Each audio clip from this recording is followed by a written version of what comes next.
Hey, Justin, welcome again to this another podcast. How are you today? Doing well. Happy Sunday today, I guess, for us while we're recording this. Look, we have a very interesting topic today, and this is about sustainable competitive advantage. So, we're all looking for competitive advantage and how long we can sustain. So that's the kind of a topic we are talking for the organization. And at the same time, we have to think about the role project manager going to play in this building the organization or continuing the organization on this path. All right. So, what do sustainable project program portfolio management features looks like in this VUCA world? Well, first off, I think the good news is from a PM standpoint. Let's just use PM as the overall program portfolio and project management. Exactly. From the PM standpoint, I think the future is good for our profession. With that being said, I think more than anything, because of the intimate knowledge with our customers and the end users and the markets, I think we're going to be leaned on even further to understand what is happening in the market and how the different changes and demands and different things within supply chains. I think PMs are going to be leaned on even more than they already have been and are now to be able to navigate the constant changing environments that we're living in, especially with all the new technologies. And being able to make sure that as the different technologies come online, there's nothing falls through the cracks, and making sure that customers are getting the expectations that they're looking for. So I think it's going to be a very complex profession. However, as a project or as a PM, we'll say that's what we do already anyway. As we all know, nothing ever goes to plan, and even in I think some of the great military leaders that I've been around is they can make the most perfect plan for even in a war, but as soon as the first shot is fired, throw the plans out the window, for the most part. So even in my football days, same thing is you can strategize and plan for that worst case scenario or the most complex scheme that they're going to run against you. But at the end of the day, once that ball is snapped, then you really find out how good you are. But all those different things from a PM standpoint, it's not necessarily new, I would say. It's just, quite frankly, being even more engaged and more aware of not just the tunnel vision, as they would sometimes say, is being even more aware of outside of the normal stakeholders, or whether they be internal and external, but even the more of a macro sense for the PMs, I think is going to be very important to be able to adjust. And of course, I personally feel that's one of the biggest reasons agile, most of the industry is going towards agile, because it's constantly sands are shifting. Exactly. Yeah, lots of change happening, very volatile environment, things are happening. So you rightly said, as a PM, we do plan and we have to plan. Without plan, we should not start anyway. And but things does not go as per the plan, and you change your direction but having a plan, at least you know which direction you're going, and you have a vision for that. Yeah, and you can keep your team motivating towards that. And I got scared. We say you have a plan, but when you have first shot happen, you don't go with the throw out of the window. No, it doesn't matter. I don't think they will do that. Yes, there are some change in strategy. You have to revise it as and when things happening, but you cannot throw your plans away. You readjust it as we move. Exactly. I will not advise any project manager to throw their plan away. Get it done. Definitely. I should definitely not throw it away. Keep yourself within the framework, but of course, the end goal is still the same. Just based on the different conditions that you're going to have to navigate. Maybe you'll have to reprioritize based on within the roadmap based on what the environment is like. Yeah, I mean, even when the volatile environment or VUCA environment, we have to be more proactive as a project manager, because as a project manager, we can foresee some of the potential risk. And as you know, if we know this risk is about to happen, you are prepared. Instead of let's go ahead and get few people killed in the war and then realize we have to do something else. No, okay, if this happened, what is our strategy? Plan B, plan C, plan D. Yep, absolutely. So how to gain sustainable competitive advantage? This is a great question, and certainly I've been fortunate enough to be around a few folks as recently as February where they've been able to corner a particular piece of a market, and not only that, be able to lock out some national interests of different countries, and it's been just amazing to even listen to them and how did you even think of that? But I think kind of some of the three big points that I would make from how to gain the competitive advantage. First off, you have to have a good vision. You have to have that great leadership vision and being able to figure out what it is that the market has, and you have to lean heavily on market research, truly understanding the ins and outs of the market. Focusing on the customer experience, I think, is definitely needed, certainly with the strategic planning and with the customer experience from a brand loyalty standpoint, and continuously tailoring it to meet the demands and expectations of customers. A lot of times what we've seen, gosh, there's been some amazing brands over the years that I can think of. I know, Dharam, you and I were chatting about it earlier.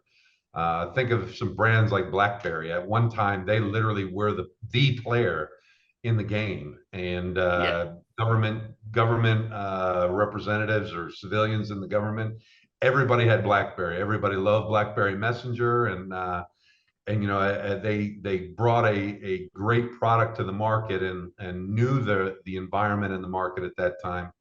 But over time, they didn't innovate, and then they didn't understand the customer demands and what they were kind of moving towards. I think of another particular one, probably one of the most famous ones is Blockbuster Video. It was a huge video rental chain in the US. Yeah, it was a titan at one time, and as we kind of moved into the more internet age, there was an opportunity for Blockbuster, too many B's. Blockbuster had an opportunity to buy Netflix for $50 million. Even in today's market, Netflix is worth $151 billion. So talking about some real, not necessarily understanding the market and having that futuristic or foresight to see that vision of what was coming, certainly can be the end of where your sustainable advantage disappears, and then you become part of the history books, so to speak. So having that, I think a lot of times what happens, and it's human nature, is once you've kind of made it, you made it to the top, you almost get too comfortable, and you forget the fact that there's so many others that are, striving to knock you off the top of the mountain, so to speak. And it's very hard to stay on top. I mean, I always go back to sports analogies, but Tiger Woods probably was the most. I think he owns the record for the most consecutive weeks at #1 in the world, and nobody else has even come close to it. But at the end of the day, he's still. There's always going to be others that are trying to knock you off, and so I think having that understanding that you can never get comfortable, because the day you get comfortable is the day you get knocked off. I think that's probably the long answer, but I think that those are some of the big things that need to be discussed and understood, and constantly always feel like you've never made it, so to speak. Yeah, I mean, you put few very important points, especially around, you become leader, and then you start feeling comfortable. Somebody else will come and knock you off with a new ideas, new technology, and suddenly you realize, hey, I was the BlackBerry, and suddenly nobody talks about me. Yeah. But at the same Yep. time, you need to think, okay, innovation is, things are changing very fast, new ideas coming up, new ways of doing things. Like, if Blockbuster was just selling the, DVDs and CDs at the time, they were very happy with that. Say, why you would want to make all on freely available on internet or very cheap? They didn't realize that this is the new way of doing things. So, keep an eye on the customer demand and innovations happening, and of course you need to look at the margins. You look at the cost advantage. Sometimes the leaders, they say, okay, everybody has to buy my product anyway, but sooner or later realize that the other companies are bringing their product even better and cheaper, then suddenly you lost the market. So cost advantage and innovation, keep an eye on what's happening, and and looking after your teams. And so, that's another thing. The team, the stakeholder as well. Yeah, and one of the consistent themes that probably in every single one of our podcasts that I've brought up is taking care of the people. And Exactly. likely, every leader that I've been around, a very successful one, has always surrounded themselves with even smarter people, and making sure that those folks are focused on that next step or next innovation. I think is really the key to things. And especially once you kind of reach the top of your market and be able to corner it, you're certainly going to have those folks that you've surrounded yourself with. They're going to be recruited very heavily, and it's going to be very hard to keep them, just because of the supply and demand. And so that is truly probably the key more than anything, is to keep your own people taken care of, to be able to keep moving forward, because as you get to the top, it's going to be harder and harder to retain them. Exactly. Yeah, looking after them, very important. All right, so how are sustainable programs, project endeavors evaluated, measured, and valued? Well, in reality wise, we probably should, I'll state the elephant in the room. Certainly from a profit percentage, that's first and foremost, of course. But as we've already talked about, certainly the couple things that always get forgotten is definitely the people that were able to make the project or endeavor successful. That's probably always an undervalued thing, I would say, just because it's just the nature of the beast. But I think a lot of things, certainly when I was looking at some of the titans like a BlackBerry and some of those ones that were literally the kings of the castle and now are literally gone. They forgot what made them successful and forgot the customer experience, which at the end of the day, if you're not providing a product that the market is willing to buy, you're not going to be around very long. And so that's really the one where, from an endeavor standpoint, profit is always going to be part of the equation, a big part of the equation. But at the end of the day, being able to remember your customer, I think, is very hard. And again, maybe that endeavor at first was, especially in the agile world, as you set out the framework, all of a sudden, halfway through maybe you're developing the software, halfway through the software development, you realize that, oh gosh, we need to take this framework into another direction because the market's already changed. And so having that and not being too proud, you have to be willing to adjust fire, accordingly, based on customer demands. I think that's really important. Yeah. So very nicely presented, talked about, value in terms of, how much, of course, looking after your stakeholders, and cost advantage. You need to make sure you are making enough money as well, and enough innovation and number of customers gain. And sustaining, so one thing you talked about, Netflix. So initially, when they were growing up, they were giving the subscription almost for free, $10, and anybody is using anywhere, but they were making huge loss, but they didn't bother about it. And they know what they're doing is customer acquisition. And when they got enough market, then they start working, okay, let's work on the margins. So you need to see when is the right time to take the advantage out of your customer base. Yeah, now you see all the other, certainly Amazon has their own Netflix-like thing. You have Apple TV, all these different ones now. It's fascinating to see just that constant churn of different things, and everybody's asking me, "Oh, do you have this account or that account?" I'm going, didn't even know that they had one. It's I can't keep up with it. So what is the advice for if Netflix is watching this video? What advice do you want to give them now? Well, I'm not the one to be. I don't have a good full disclosure. I don't even have my own login. All right, that's I'll admit to that one right now. All right. Okay, so you should have that one anyway. So Yeah.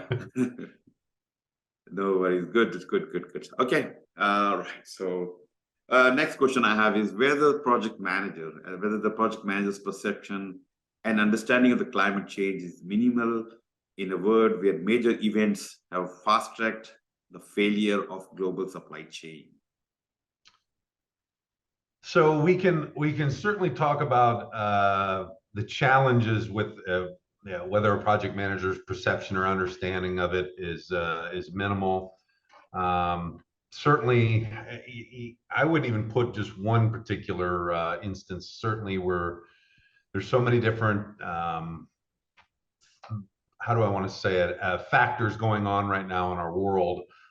Certainly with some of the massive demands that are needed here, especially in the Kingdom of Saudi Arabia at the moment, with all the massive amounts of construction and development happening, and on a scale that's not been even heard of before, it's going to put an even more strain on the rest of the global supply chains. And so you can even see that even with just any type of materials, things like that. And certainly there's conflict in the world that affects food and transportation, energy, all those different things. And at the end of the day, even if you're a project manager and wherever in the world, doesn't matter. Some of these factors that you see maybe in the news is likely going to contribute to something that's going to hurt your project, whether it be price of oil going up, or of course, I know in the U.S. we're getting ready for hurricane season coming soon.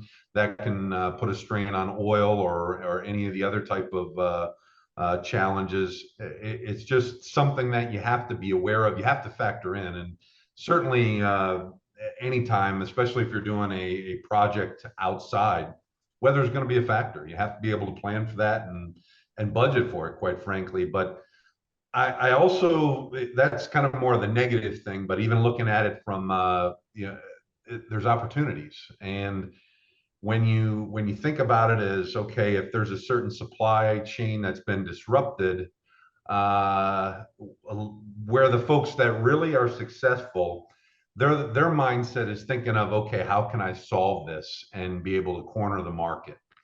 And that's where truly these monster companies reach that amazing success quickly, and those are the ones that are thinking about, how can I solve this? Because once they do, then everybody's going to go to them and be able to they're going to corner a market in a very quick amount of time. And so then all of a sudden, one of the big things I know that most people are experiencing in the world is the chip challenges, network switches, vehicles, all that. If there's I know there's many of them trying to solve that particular challenge right now.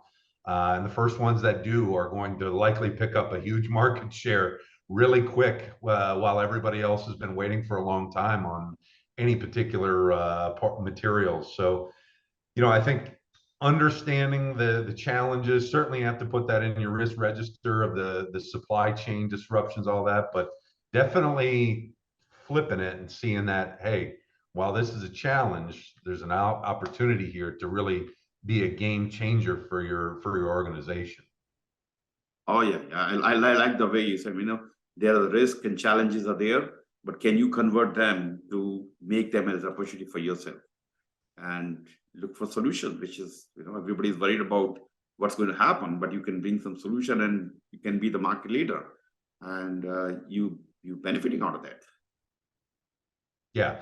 Anytime that it's an old saying, but it's so true, is when you're briefing senior executives and leaders, you don't want to just come to them with problems. You want to come with them, you want to obviously state the problem, but come with a solution. And that, quite frankly, that leads into a brainstorming session where, okay, it fosters a discussion, and maybe there's even smarter people in the room going, hey, you know what, that's a great idea, but instead of this, why don't we look at this? All of a sudden, you're onto something there, and that's where it fosters that creativity to be able to exploit, as they would say, those opportunities. Actually, this is very, very good point. How, exploit and then grow out of this and doing better than others instead of getting worried about it. So this is where I put my yoga hat. When we are worried and angry, upset, we are just impacting our emotions, and that impact our body and then impact everything. But if you're in even the life situation brings a lot of things bring to you, you're calm and control. This problem will go away, and you are still survive, and you will be better person after that. So I don't know. Funny you say the yoga thing. I of course, as a PM, we're always just grinding, and we can sit in front of our computers or wherever for hours. But I find that, especially in the morning, just going on a walk and just being by myself and just getting my thoughts together, all of a sudden I have this different perspective instead of just sitting in front of my computer and just beating things into my head. I think it's very important, and it kind of clears your mind, and sometimes you just need to give yourself a different perspective at times as well. And like you said, with yoga or whatever, just step away a little bit, and a lot of times you'll find the answer on your own as well. Funny that you mentioned about different perspective. Yes, you can find yourself or look around. There may be somebody in your team who can see things differently. And just to give you an example, I love doing jigsaw puzzles, but this is kind of a when I'm very stressed or something, then I go and do a couple of pieces and do. So I take for 1,000 pieces, maybe 1 month, 2 months, 3 months. And this is where my daughter at the time, 16, 17, and she come and see, okay, Daddy, this is wrong, this is wrong, this is wrong. And within half an hour, the puzzle finished. So what? And I couldn't find that. She made you look bad, Dharam. I know. Yeah, and that's when you get really frustrated. Like, why didn't I see that? Like, duh.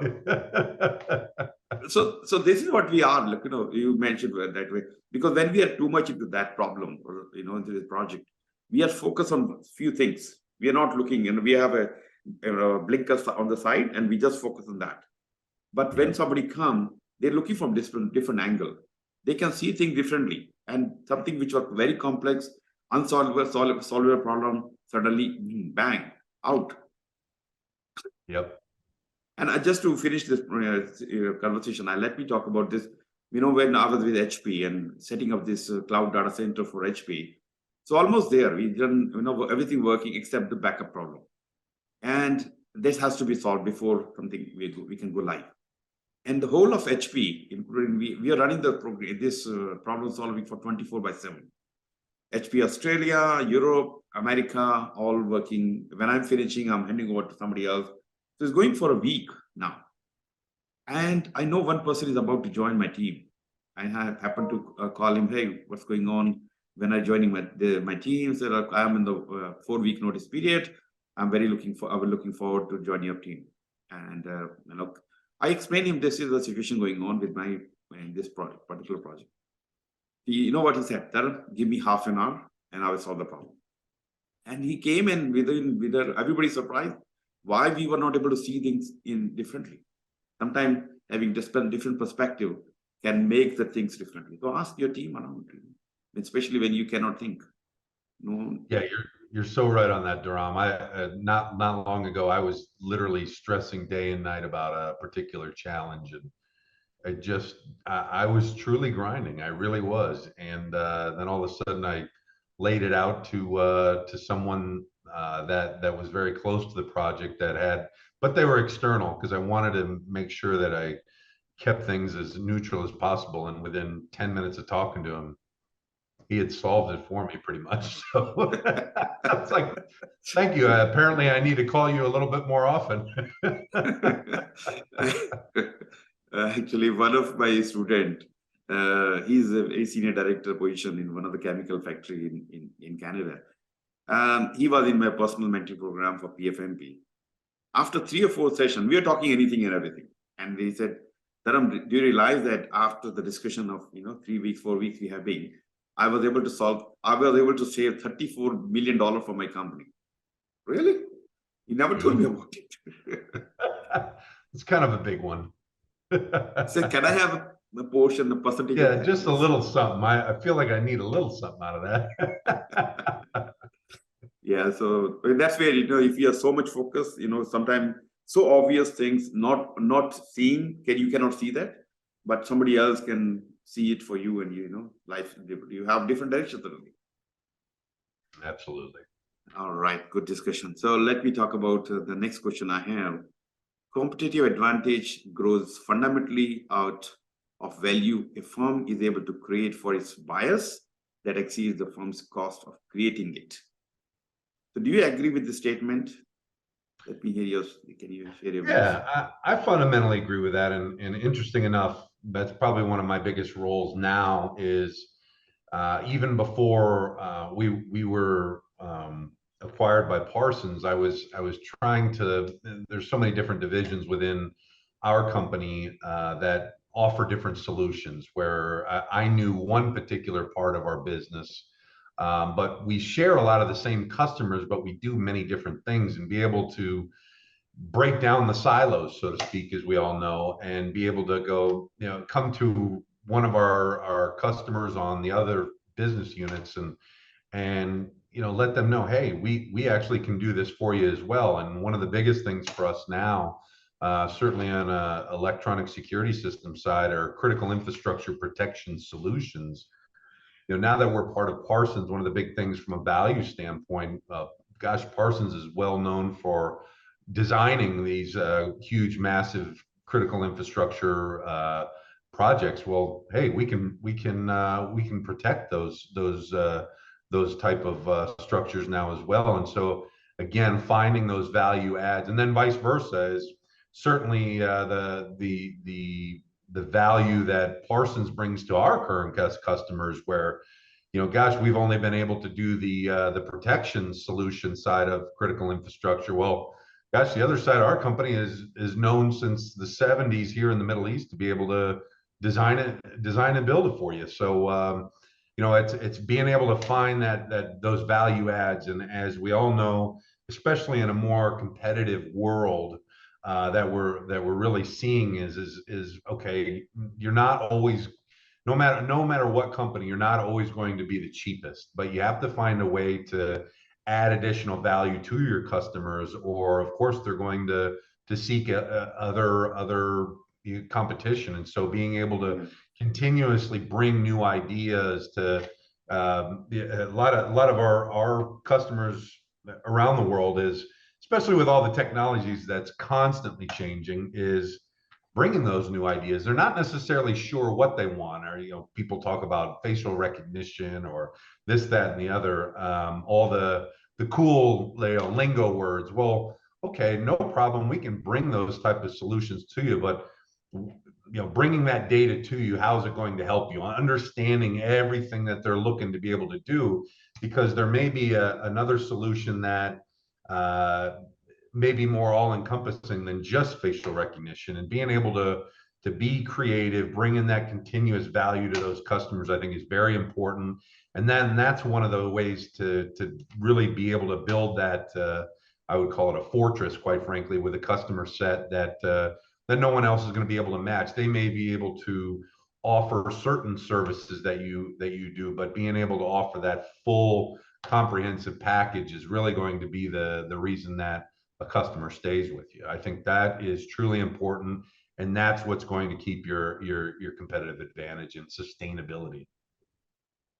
I mean, you said very well this point, competitive, to stay competitive, not just giving them what they're asking for. See, what else can you add value? Where can you add more value to them? Better design, better way of doing things, and more value. Not just, we are not talking scope creep. Whatever scope we're given, doing it best, and maybe do better than others. And not just to focus on that, what value we can add. Let's say when I'm talking about teaching PgMP, PfMP, of course, in the mentoring program, I have a program where we talk about passing the exam. But if I focus only passing the exam, you're not going to pass the exam. I want you to become a better program manager, a portfolio manager. So the focus is on learning how to do things better. Then these things become part of you, and then doing the exam become walking the park. So when you pass the exam, not only feeling comfortable, hey, pass the exam above average, above target, and with the 2 hours, but also learn in the whole process to how to do my things better. So that's the value add, and that's where I feel proud that the competitive advantage I'm creating for me and my company by giving them more than what you're asking for. Yeah, and a lot of people always hear the word scope creep, and immediately, like, the hair on their back of their neck stands up, and it literally, like, almost just it's like in a negative connotation. I actually, it could be a fault of mine too, but I actually see it completely differently. I see it as an opportunity. I see, our customer is coming to us because they have a unique challenge, and the reason they're saying that or wanting it is because they don't know necessarily who can solve it for them. And I want to be that person that can solve it. Maybe we don't necessarily have the capabilities, but you know darn well that you can find someone that does. And I think that is, you want to, of course, you have to understand the pros and cons and do your proper analysis, but I always see it as an opportunity to solve another challenge that your customer, quite frankly, is bringing to your table to be able to solve. Exactly. Giving them, okay, by little advice, by doing this, you can have the better result. They may not see that, oh wow, this person, this this consultant has given me an idea which I never thought about. Suddenly you become the favorite for them. Because exactly, you want to be their solutions provider. Exactly. And they should come to you for anything happening. So discuss with you, and you provide them solutions. Sometimes you don't charge them. Sometimes and they will come back to you with bigger and better propositions for those. Exactly, and it just fosters collaboration and being able to, really flush out ideas, see what it just overall it just brings together certainly your stakeholder analysis and being able to understand your customer better and creating those personal relationships that, quite frankly, get you through the hard times when, no doubt, every project, program, or portfolio is going to have challenges, and having those really critical relationships are what are going to building that trust is what's going to get you through and make each other successful. Yeah, I'm glad you mentioned about stakeholder engagement, fostering relationship, because if you correctly mentioned, when the time projects are not doing as well you wanted, they understand. They said, okay, don't worry, we'll work it out. We know the situation, we understand, and we know it's more money than you thought. So they understand and they work with you. On the other side, if you don't have a relationship, when you do the great job, they say, so what? That's what we're paying you for. That's what you've done the job, and you go home, and I don't care about that. But because of your relationship, your frequency match and wavelength match, whatever I want to say, they not only go to call you back for the next work, but also they will be supporting you in the downtime, and as you supported them in the downtime. Exactly. Yeah, good discussion. Thank you. how does outsourcing production operation affect the sustainability of the project? So that's a big one. Again, something for me, I personally, maybe it's the PM in me, whatever, but certainly as much as possible, don't like to outsource things, and simply because you're not able to control your own destiny. And that's the biggest challenge. And that's where it's even more critical, just feeding off of what we've talked about from a stakeholder engagement. Having those other partners that have maybe a specialized niche Yeah, service market that you need to come in and add on to whatever services you're offering. That's where yeah, it's even more important to have those type of preferred partners that share your same vision and goals, and are strategically aligned to be able to deliver for your customer. I think are just critically important. Otherwise, as I said, you're not able to control your own destiny, and you're opening yourself up to even more risk, to where, even like we talked about earlier, that we saw as an opportunity, in a risk, you can't even begin to talk about it, because you're so dependent on others. And so I think it definitely is critical to be able to of course, no one's going to be able to offer everything, but yeah. being able to minimize the outsourcing, I think, is one of the pillars of success, especially in a changing market by the hour. Quite frankly, I think that definitely can affect things big time if you're not strategically aligned with partners. Yeah, I mean, you can't just throw the things away. Okay, guys, you do the work for me. You need to find the right partners, and it's not just they have some skills which you don't have. It's better let them do it. But you need to still have to have control, so that you're still monitoring what they're doing and how they're doing. But if they are specialized, uh, they can do things better and cheaper. You may, if you are to hire people with the same skills, it can be more costly for you to manage, and let the other people do, because that's what the day in day out the job is. They are specialized in that area, and they can be, help you in sustaining those projects with the cost reduction, with the perfectionist, they, because they're doing every day similar thing. They are perfectionists in that area, so you can minimize some of the risk by doing that. That's what and again, you need to be careful what you're outsourcing, what you can't outsource, and how much you want to outsource that work. Absolutely, especially in our supply chain disruptions, and that even includes people nowadays. I mean, it's very Yeah, hard to maintain top talent right now. It really is. yeah, good. And I've worked in both sides of the IT world, where I'm the one who's controlling the outsourcing team, or I was part of the outsourcing team. I've seen both sides, so it has advantage and disadvantage as well. The partners, they should see each other as a partner, and they are working towards the same goal. Right. So do you agree organization needs to focus more on enhancing productivity and regaining competitiveness in the market rather than keeping the cost low? The short answer is yes, and we both know that it's a very fine line. So just wanted to caveat that. But certainly, I know gosh, a few years ago, it's probably about 10 years ago or more now, but specifically even in the US government side of their contracting, they would have a lowest price technically acceptable selection criteria, which quite frankly was it could be as we all know, a race to the bottom just to do it as cheap as possible, and it becomes ugly. And best value is certainly we all think that that's the best way to go. Certainly, yeah, you have to be competitive, but you also have to find those efficiencies. And obviously, the U.S. government, from a contracting perspective, has mostly gone back to that best value because it just got too ugly. And then maybe some firms would just lowball the number to win it, and then change order them to death, and that it ends up being all for naught anyway, when you go that route. So going with the best value from start with, I think is really the best way. and being able to find, and really from the best value, finding those efficiencies is really the reason that you're going to win the particular contract or opportunity.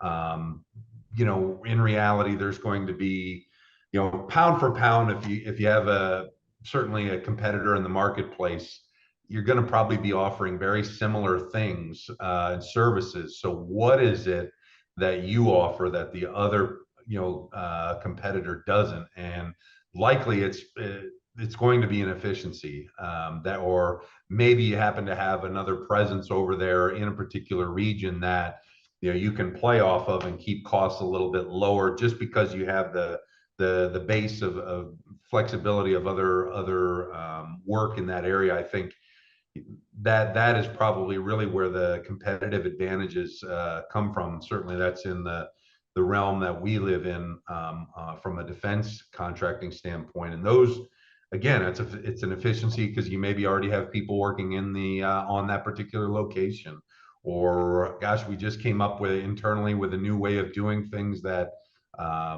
really is going to set us apart. Those little things are really the difference between winning and losing. And of course, again, I go back to my college football days, and that's, quite frankly, most of your wins and losses. The difference between winning and losing is about the thickness of a hair.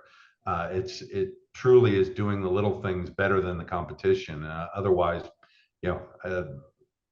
there's really not a lot of difference. So finding those efficiencies is really the way to go, because if you keep costs low or cut costs, continue to cut costs, you're going to lose talent, and morale's not going to be good, and you're not going to be able to have the people to deliver for the customer. So then you're getting terrible customer reviews. It just snowballs. And so being able to focus on those efficiencies, I think, is really the key to success initially and sustaining it.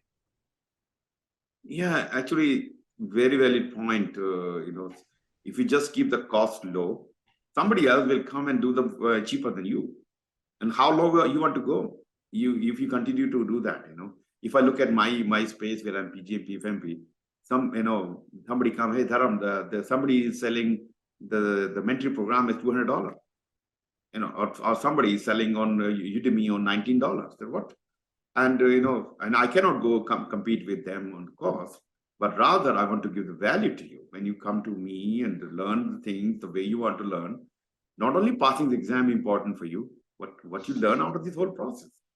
So, and you mentioned efficiencies and improving, productive, have the right talent, doing the things, and somehow you bring the cost down. Maybe instead of bringing the margin down, the cost down, but and selling it low. But it doesn't mean you're cutting your margins and losing your talents.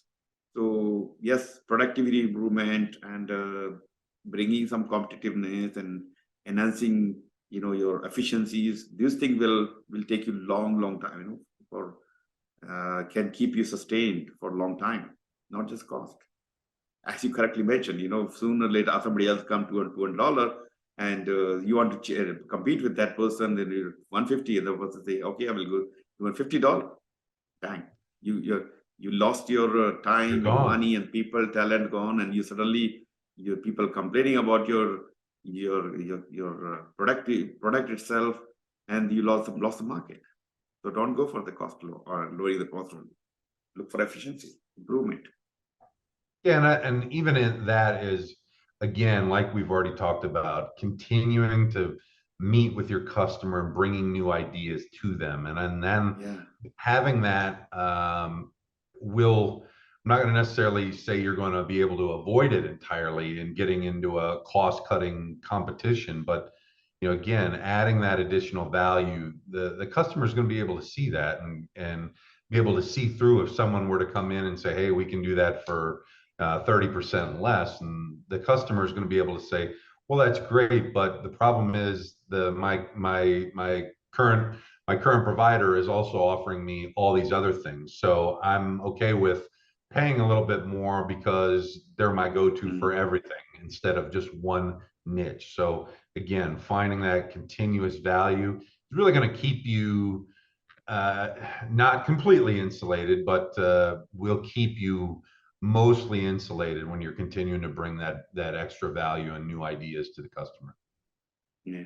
And I like to warn people about the, discounting and low cost. As you mentioned, sometimes people or the companies, they just to enter, they bring the cost down and then they have change request, change request, change request. And before you realize you are paying more than what other people were charging initially. Yep. And I know one company is a big, one of the big names. I don't want to name them here, but they have a policy: get into the companies, and then I have a change request. And I actually worked for them for only 6 days, and the 6 days, 5 days, 5 days I was in training, and one of the half day, was literally on change management, change request, and they were showing me and showing us the system. While they have a best system in the world, but they were using mainframe, mainframe based to change request. I said, are you crazy? In this world, when everything is cut and paste, copy paste, you can do, and everything automated can be done in 5 minutes. Look, Dharam, when you spend 45 minutes on writing this, change request, we will pay you $100, but we will charge the customer $400. There you go. So I didn't like the philosophy. I didn't like, as I said, I worked for them only 6 days. One is I got a better offer than what I was, but I didn't like the philosophy, get into the market, into them, and then increase the margin by change request. Well, and by doing that, having that philosophy, it's going to be really hard to even develop any type of positive relationships because you've already got distrust between your company and the customer. It's just exactly. That's really difficult to overcome, if not impossible. Yeah, especially when people are short-sighted. Let me get some customers. Let me get some, that they're looking for their own bonuses and something. Okay, getting share price up and for some time. But as you mentioned, the customers are smart. They can see things. If you're honest, you're adding value to them. They see that. At the same time, they also see, hey, this person, this company is cunning. They just get into that, and then anything we ask for, they have a change request. The change request more costly. So sooner or later, they will realize, and you will be out of the job from them. Yeah, one of the big things, especially as I've learned over just the last couple of years, as I've moved into more senior roles, is before I even put a change request together, again, not even before I even submit it or anything, is I'm going to play devil's advocate and go, okay, I'm going to look at this from the customer perspective, yeah, and try and poke holes in it, and if I can do it, they certainly are going to be able to do it, and making sure that, hey, it's got to make complete sense. The I's got to be dotted, the T's got to be crossed, and reference the reasons as to why this change order is happening. And again, when you have all that together and you've mitigated all those possible perspectives from the other side, it doesn't mean that you're going to get all of them, but being able to play that devil's advocate before it even goes to the customer is going to save you a lot of heartache, and going to be able to very easily be able to walk your customer through any type of questions, and making sure that you have their perspective covered and what's best overall. So definitely something that I've learned within the last couple of years that has very much helped me. Yeah, good. So don't go only for the cost or discount. Just look for the value company is adding to you, and what is the long-term, relationship and all kind of thing, not just short-term. All right. So my next question: whether project managers can easily adapt to survival skills as business skills when dealing with environmental impact of the project? Well, the short answer is as PMs, you have to. Oh, yeah. If you don't, you're done. Yeah. But I would say, that is what, especially as PMs, having those adaptive survival skills, as you put it, it does allow for you to all of a sudden be creative and think of different ways to help certainly save money, find efficiencies, which obviously very easily converts right into the business skills when dealing with some of the environmental impacts. So, yeah, is it easy at times? Absolutely not. The funny thing is some of the folks that I've been mentoring, they're starting to take on more project management roles now, and they've always heard me say, everybody wants to be a PM until they become one. And and funny enough, recently one of the folks that I've been mentoring, he had told me, he's like, I never really understood that until now that I've been exposed to it. And he goes, yeah, it's totally right. Like, you have to be just constantly just on the ball and thinking of different things. He goes, it's stressful. I said, well, of course, that's that's the nature of the beast. I said, everybody always thinks we're playing golf, by 2 o'clock on a Friday and just having a great time. But reality is that we're constantly having to think of different things. And okay, if I can move this person over here, I can cover this customer's needs, and just managing all those different things. Certainly converts into great business skills. Again, it's not easy. It's an art, quite frankly. But you must do it to be able to be successful. And I think, quite frankly, once you do find some success, it's so gratifying. One of my favorite times is you've planned a project out, you've done all the design, you've done all the procurement, you're going through all the installation phases, and you're getting to that. I would say probably the last 3 weeks of a project is probably the most stressful, but truly seeing the thing come to life and seeing the light at the end of the tunnel is probably one of the most satisfying things for me, that it never gets old. And so it's one of those things that, yes, it's going to be stressful. You're constantly going to have to be adapting and changing things based on environments, but it certainly converts to great business skills, and having that satisfaction when you deliver on time, you're within budget, everybody's happy. There's no greater feeling. Yeah, when you see the project going successfully live and with no production issue, then everybody happy. I mean, I can tell you we talked of business skills, but in the people skill or stakeholder engagement skill, as we have been talking again and again, is one of the most important skill a project manager should have. If you've done the stakeholder engagement right time and you build relationship with them, things can go very smoothly. Because if you can, lots of time we have lots of resistance because the stakeholders are not on same page. They have their own mindset. They want to go somewhere. You want to go somewhere. You waste a lot of time in that. But if you can streamline everybody on the same direction, take them with you, that can be a dream project for you. Yeah, and for me, it's never easy, first and foremost, but what makes it easier, it ends up being where my greatest success is, because I've had a very good, an honest and open relationship with our customers, and being able to bring those things to say, hey, this is a reality. We've failed you on this. However, here's how I'm going to make it up to you. And just being open and honest, and hey, we're able to deliver even despite all this. But I have to acknowledge that maybe we didn't deliver when like we thought we would on this, but we're making it up on these other things. And so that and that doesn't happen overnight. Even in some of my first projects that I started managing, I would dread our weekly call with our customer. I truly would. It would just stress me to death. The worst part was the meeting wasn't until 3 o'clock in the afternoon. So the day of, I would just have the whole day to just grind my gears on it. And now everybody always makes fun of it, because they always say, like, oh, it's like you guys are having a coffee time checking up on how life is. And I was like, but you have to understand, we're doing the weekly call to have everybody else up to date on everything. But the reality is that the customer and I, that they're the PM on their side, we're talking nearly every day, or at least messaging each other on WhatsApp or whatever.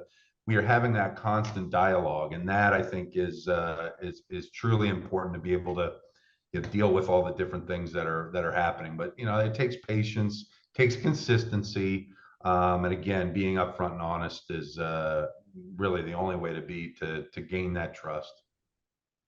I mean, these are some of the very important skills you mentioned for a project manager, program manager, especially people want to get into the project management. How to be, being with the customer and helping them out, understanding their concern, and having that relationship. And you mentioned even the messaging, constant messaging, emailing, or phone calls. Keep the stakeholders informed, right thing, right time. So you already built the rapport with them, and this is very, very important skill for any project manager. So guys, if you want to succeed in your projects, first thing first, look at how your stakeholder engagement going on at the moment. Can you do a little better on that? And look at some of the skills mentioned in PMI's literature, standard for program management and project management, portfolio management. All those literature has a lot of information which you can utilize. As simple as having stakeholder register and analyze the stakeholder, who stakeholder is most important, how I'm going to build relationship with them. So these minor skills, like this minor but more very important skill, can make your project success or failure if you don't do that. Absolutely.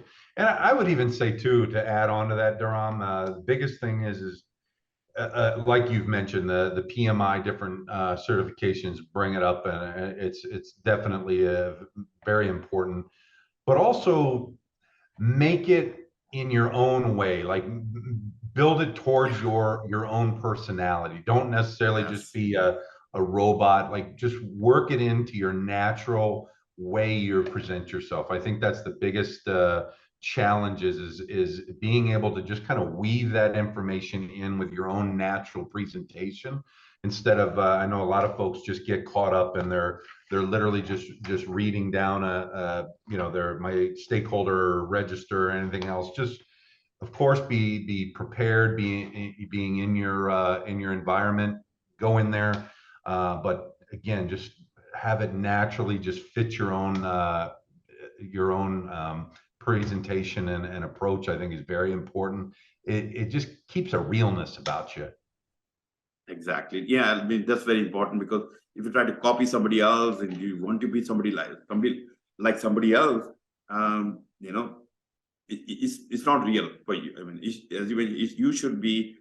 They should see you as real person, not just Robert and the other people doing the follow that way, but in your natural or the way you are, and the being honest, providing, keeping the transparency and those kind of things will build a trust with your client base or stakeholders.